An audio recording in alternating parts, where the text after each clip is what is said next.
Arnór, það hefur svona makið athygli og umræður einhvers staðar að markahæsti leikmaður Ólafsdeildar kvenna ekki sjáanlegur í þessum hópum sem hafa verið valdir fyrir heimsmeistaramótið. Hverju svona svarar þú því?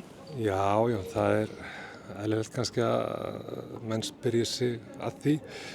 Ég held að sé reyndar einhver misskilningur í gangi með það að við höfum valið þannig 35 manna eða kvennahópa á sama tíma og við völdum þær 16 sem eru að fara á HM, því að við þurftum að einfaldlega skila af okkur þessum 35 manna lista í lok september, eða unnum hann í lok september, og þurftum að skila nú af okkur mánaðamótin september-október þegar það voru 3 umferðir liðnar eða búnar af tímabilinu.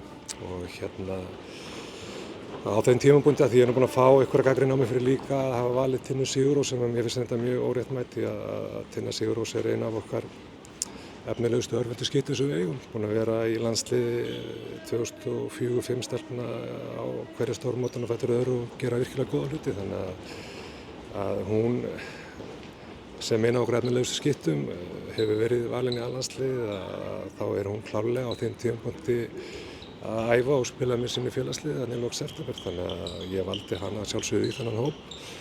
Og Jú, það má gagnrýna það að ég hafi ekki séð það fyrir að 30 tímum seinna væri hún komin í þannig meiðsli að því miður komin í básúrhandbolta. Og ef að það er ábyrgðarlaust eða dómgrænt að lesa minni hálfu að sjá ekki það fyrir, þá er bara svo að vera.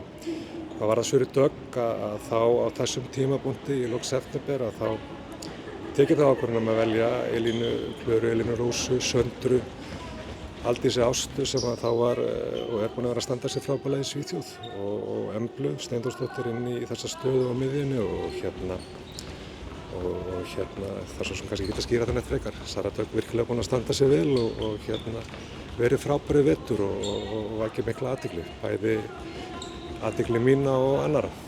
Já, þetta er væntanlega ekki alveg í síðasta sinn sem kvennalandsliðið verður valið?